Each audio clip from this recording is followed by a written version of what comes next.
Santa Brígida da Suécia. Sobre 3 coisas maravilhosas que Cristo fez à esposa. Sobre como a visão dos anjos é muito bela e a dos demônios muito feia. Tão feia para a natureza humana suportar. E sobre por que Cristo descendeu a vir como um hóspede a uma viúva como ela. Capítulo 18. Eu fiz 3 coisas maravilhosas para ti. Tu vês com os olhos espirituais, ouves com ouvidos espirituais. Com o toque físico da tua mão, sentes meu espírito no teu peito. Tu não vês como é de fato a visão que enxergas. Porque se visses a beleza espiritual dos anjos e das almas santas, teu corpo não poderia suportar vê-las e quebraria como vaso, quebrado e decaído, devido à alegria da alma nessa visão. Se visses os demônios como eles são, ou continuarias vivendo com grande tristeza, ou morrerias subitamente frente à terrível visão deles.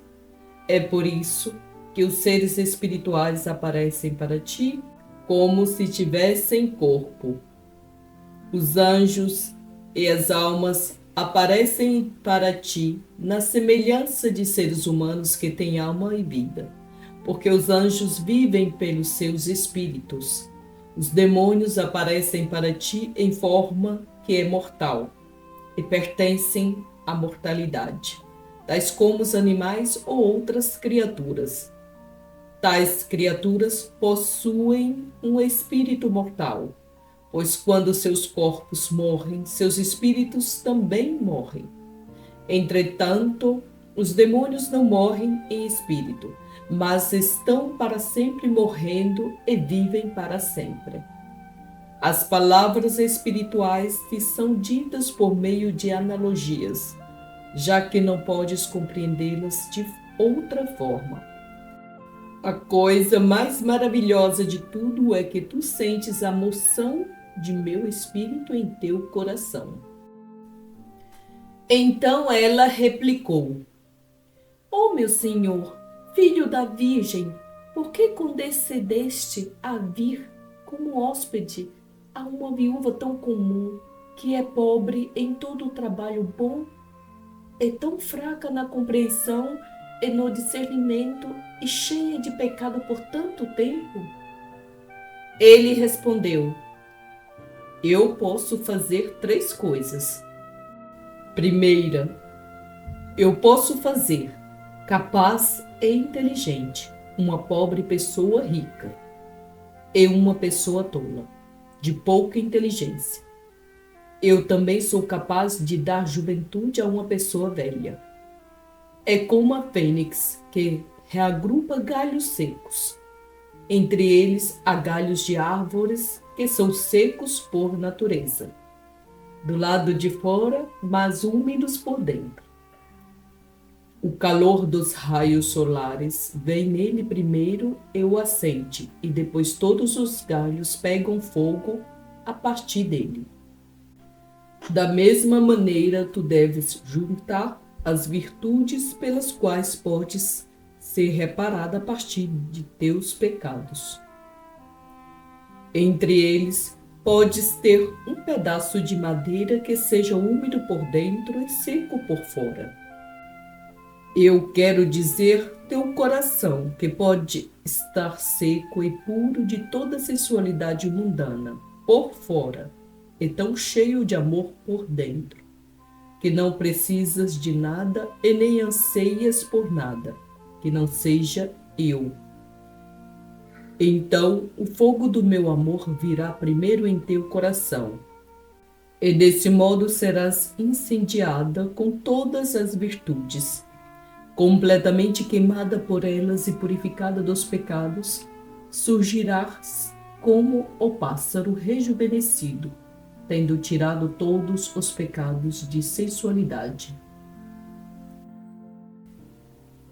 Capítulo 19. Palavras de Cristo à esposa sobre como Deus fala a seus amigos através de seus pregadores e por meio dos sofrimentos. Como Cristo é simbolizado por um apicultor, a igreja uma colmeia, e os cristãos abelhas. E sobre como os maus cristãos são permitidos viver entre os bons. Eu sou teu Deus. Meu espírito te levou a ouvir, a ver e a sentir. A ouvir minhas palavras e ter visões e a sentir meu espírito com o gozo e a devoção da tua alma. Toda misericórdia se encontra em mim junto com a justiça, e a misericórdia em minha justiça. Eu sou como um homem que vê seus amigos se afastarem dele, para baixo, por um caminho onde há um terrível abismo do qual é impossível subir. Eu falo a esses amigos através das pessoas que têm entendimento da Escritura. Eu falo com um alerta. Eu os aviso do perigo, mas eles somente agem de forma contrária. Eles se encaminham para o impasse e não se importam com o que eu digo. Tenho apenas uma coisa a dizer. Pecador, voltai para mim. Seguistes para o perigo, há armadilhas ao longo do caminho, do tipo que ficam ocultas para ti devido à escuridão do teu coração. Eles desprezam o que eu falo, ignoram minha misericórdia. Entretanto, embora minha misericórdia seja tal que eu previno os pecadores, minha justiça é tal que mesmo que todos os anjos fossem puxá-los de volta, eles não poderiam se converter enquanto eles mesmos não dirigissem sua vontade para o bem. Se eles voltassem sua vontade para mim e me dessem o consentimento de seus corações, nem todos os demônios juntos poderiam impedi-los. Existe um inseto conhecido como abelha que é mantida por seu senhor e mestre. As abelhas mostram respeito de 3 formas à sua regente, a abelha rainha, e recebem seus benefícios dela de 3 formas. Primeiro, as abelhas carregam todo o néctar que encontram para sua rainha. Segundo, elas ficam ou se apresentam à sua disposição e para onde quer que voem ou onde quer que apareçam, seu amor e caridade são sempre para a rainha. Terceiro, elas seguem e servem a ela, se colocando sempre a seu lado. Em recompensa por essas 3 coisas, as abelhas recebem um benefício triplo de sua rainha. Primeiro, por sinal dá a elas um tempo estabelecido para saírem e trabalharem. Segundo, ela lhes dá diretivas e amor mútuo. Por causa de sua presença e regras e por causa do amor que a rainha tem por elas, e elas para com a rainha, todas as abelhas são unidas entre si com amor e cada uma se regozija com as outras no seu progresso. Terceiro, elas são produtivas por meio do amor mútuo e da alegria de sua líder. Assim como os peixes descarregam seus ovos enquanto brincam juntos no mar, e seus ovos caem no mar e são fertilizados.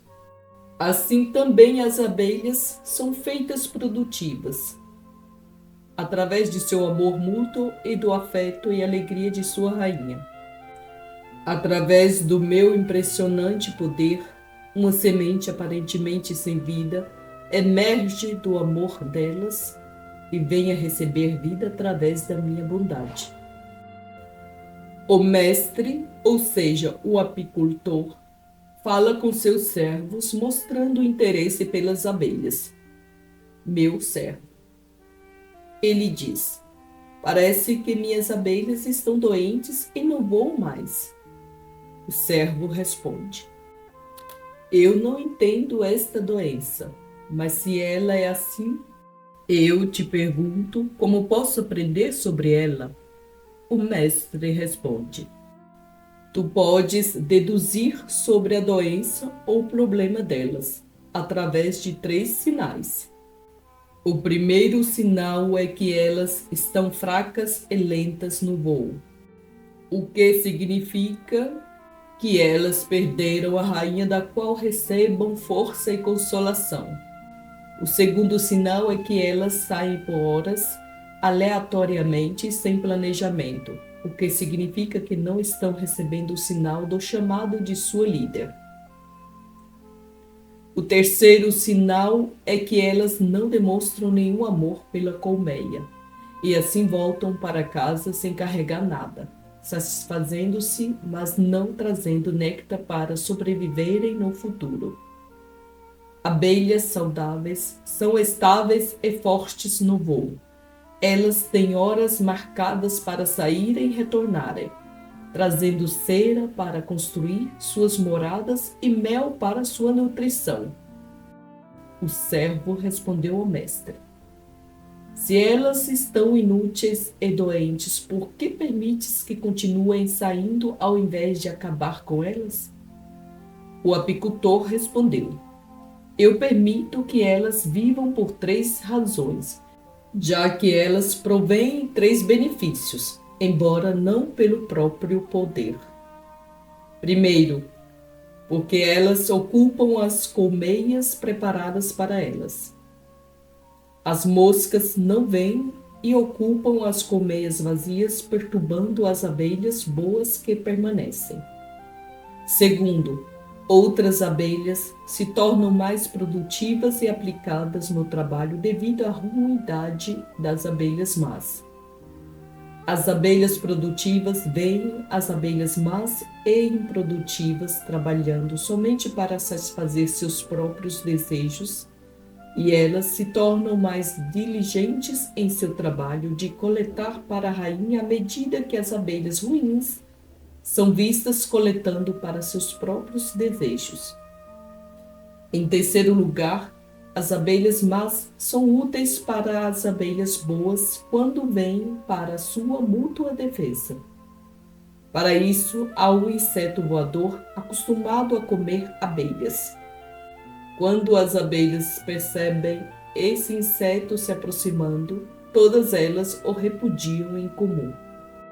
Embora as más abelhas lutem e o odeiem, por inveja e autodefesa, enquanto as boas o fazem por amor e justiça, ambas abelhas, boas e más, trabalham juntas para atacarem esses insetos. Se todas as abelhas más fossem banidas e só restassem as boas, esses insetos iriam facilmente prevalecer sobre elas, já que então seriam poucas. É por isso, disse o mestre, que eu suporto as abelhas más. Entretanto, quando o outono chega, eu cuidarei das abelhas boas e as separarei das abelhas más, pois se elas fossem deixadas fora da colmeia, morreriam de frio. Mas se elas continuam dentro e não coletam, elas vão correr o risco de inanição, já que se omitiram de coletar alimento quando podiam. Eu sou o Deus, o Criador de todas as coisas. Sou o dono e senhor das abelhas. Pelo meu amor ardente e pelo meu sangue eu fundei minha colmeia, ou seja, a Santa Igreja, na qual os cristãos devem trabalhar e habitar em unidade de fé e de amor mútuo. Sua morada são seus corações, e o mel de bons pensamentos e afeições deve residir neles. Este mel deve ser trazido para lá, através da consideração do meu amor pela criação, de meu trabalho na redenção da minha paciência, tolerância e da misericórdia em chamar de volta e recuperar. Nesta colmeia, ou seja, na Santa Igreja, há dois tipos de pessoas, assim como há dois tipos de abelhas. Os primeiros são aqueles cristãos maus que não coletam néctar para mim, mas para eles mesmos. Eles retornam sem nada e não reconhecem seu líder. Eles possuem um ferrão em vez de mel e luxúria em vez de amor. As boas abelhas representam os bons cristãos. Eles me demonstram respeito de três maneiras. Primeiro, eles me têm como seu líder e senhor, oferecendo-me mel doce, ou seja, trabalhos de caridade que são agradáveis a mim e úteis para eles. Segundo, eles aguardam minha vontade. A vontade deles concorda com a minha. Todos os seus pensamentos estão em minha paixão. Todas as suas ações são para a minha glória. Terceiro, eles me seguem, ou seja, eles me obedecem em tudo. Onde quer que estejam, fora ou dentro, tristes ou alegres, seus corações estão sempre ligados ao meu. É por isso que eles obtêm benefícios meus de três formas. Primeiro, pelo chamado da virtude e minha inspiração. Eles possuem tempo fixo e certo, escuridão durante a noite e luz durante o dia. De fato, eles mudam a noite pelo dia, ou seja, a felicidade mundana pela felicidade eterna e a felicidade perecível pela estabilidade sem fim. Eles são sensíveis em todos os aspectos, já que fazem uso de seus bens presentes para suas necessidades. Eles são leais na adversidade, cautelosos no sucesso, moderados nos cuidados ao corpo e cuidadosos e circunspectos em suas ações. Segundo, como as abelhas boas, eles têm amor mútuo, de forma que são todos um só coração para comigo, amando o seu próximo como a si mesmos e a mim acima de tudo, mesmo acima deles. Terceiro, eles se tornam produtivos através de mim. O que é ser produtivo senão ter meu Espírito Santo e ser cheio dele? Qualquer um que não o possua e não tenha seu mel é improdutivo e inútil. Ele cai e perece. Entretanto, o Espírito Santo coloca a pessoa no qual habita, abrasada por seu amor divino. Ele abre os sentidos da sua mente. Ele arranca o orgulho e a incontinência. Ele estimula a alma para a glória de Deus e ao desprezo do mundo.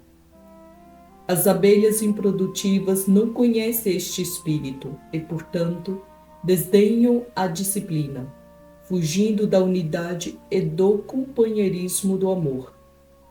Elas são vazias de boas ações, trocam a luz do dia pela escuridão, a consolação pela lamentação, a felicidade pela tristeza. Apesar disso, eu os deixo viver por três motivos. Primeiro, para que as moscas, isto é, os pagãos, não entrem nas moradas que foram preparadas. Se os maus fossem removidos todos de uma vez, seriam deixados muito poucos bons cristãos. E por causa desse baixo número, os pagãos estariam em maioria. Viriam e viveriam lado a lado com eles, causando-lhes muita perturbação.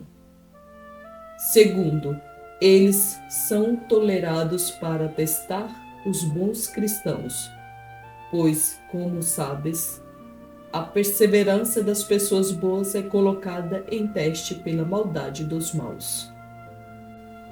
A adversidade revela quão paciente uma pessoa é.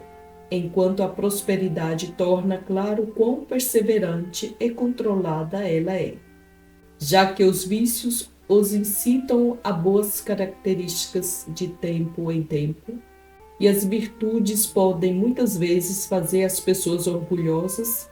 Aos maus é permitido viver ao lado dos bons, para que os bons não se enfraqueçam por causa de tanta alegria ou adormeçam na indolência, e também para que eles possam frequentemente fixar sua atenção em Deus, onde há pouco esforço também há pouca recompensa.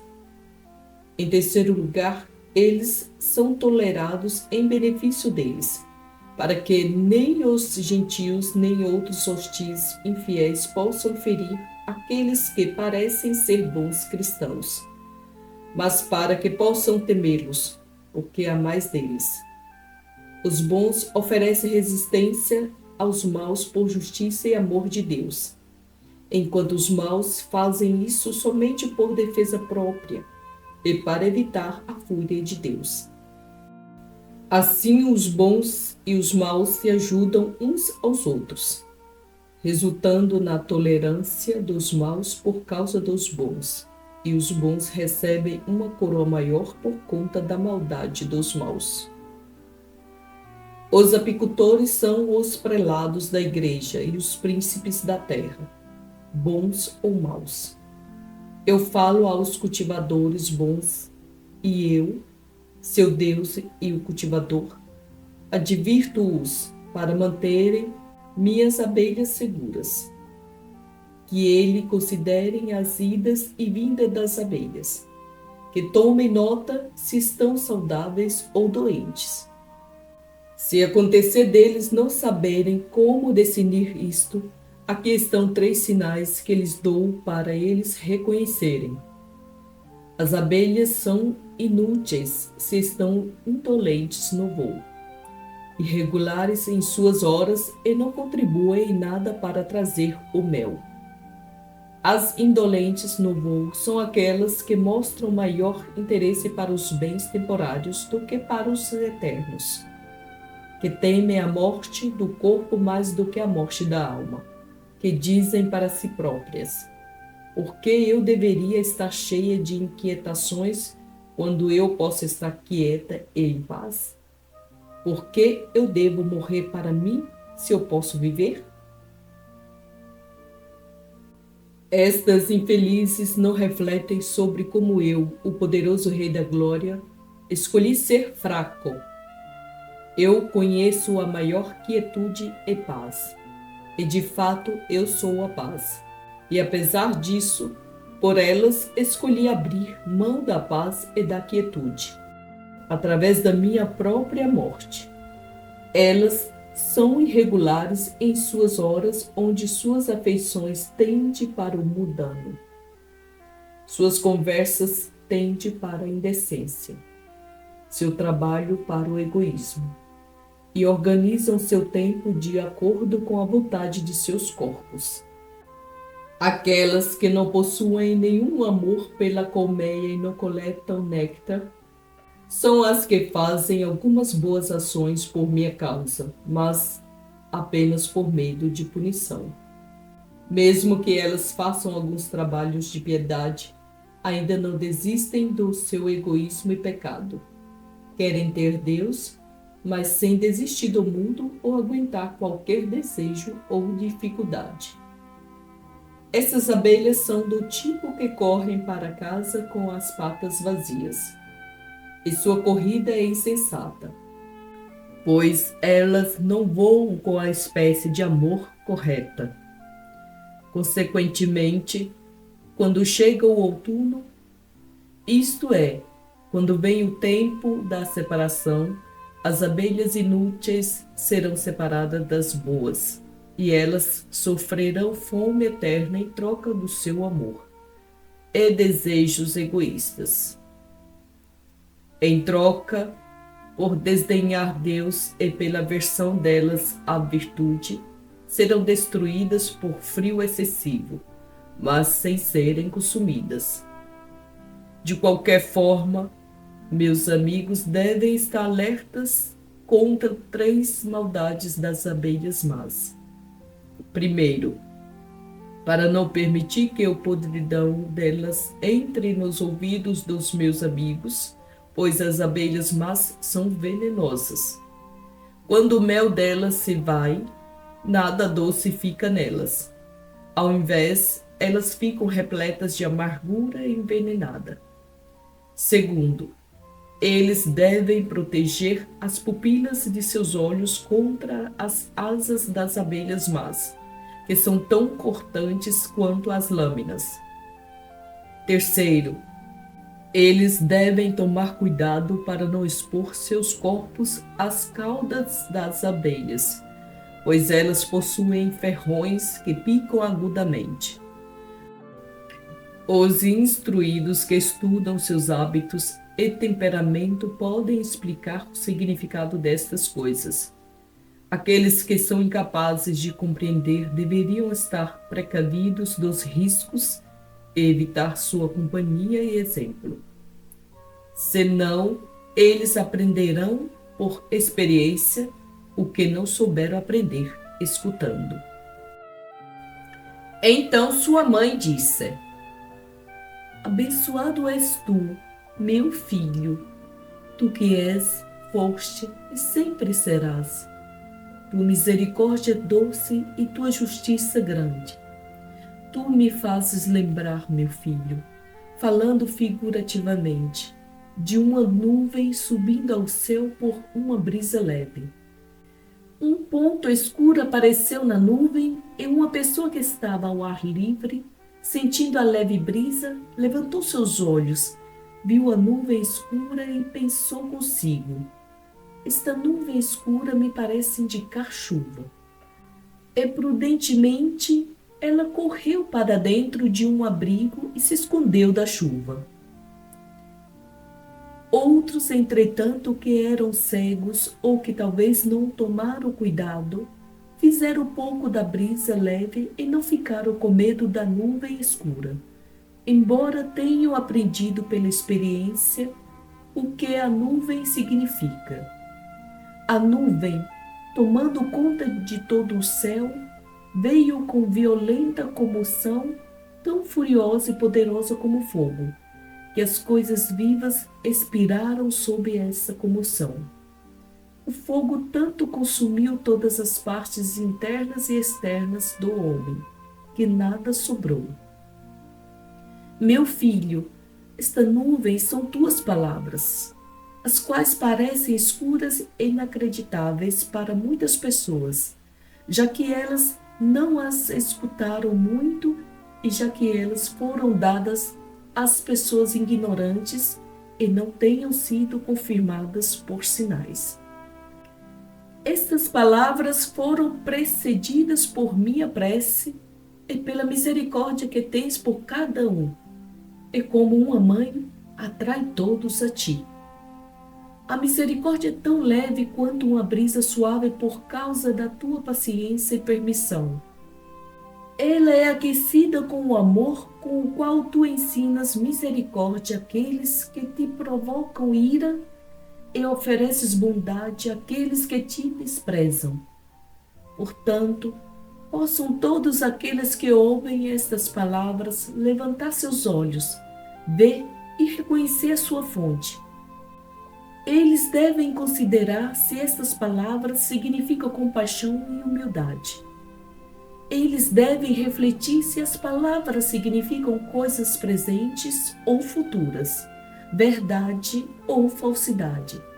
Se eles acharem que as palavras são verdadeiras, deixe-os correrem para um abrigo, isto é, a verdadeira humildade e amor de Deus. Porque quando a justiça vier, a alma estará, então, separada do corpo, engolfada pelo fogo e queimada externa e internamente. Para ser mais exata, irá queimar, mas não será consumida. Por esta razão, eu, a Rainha da Misericórdia, clamo aos habitantes do mundo, que levantem seus olhos e enxerguem a misericórdia. Eu admoesto e súplico como uma mãe. Eu aconselho como uma senhora soberana.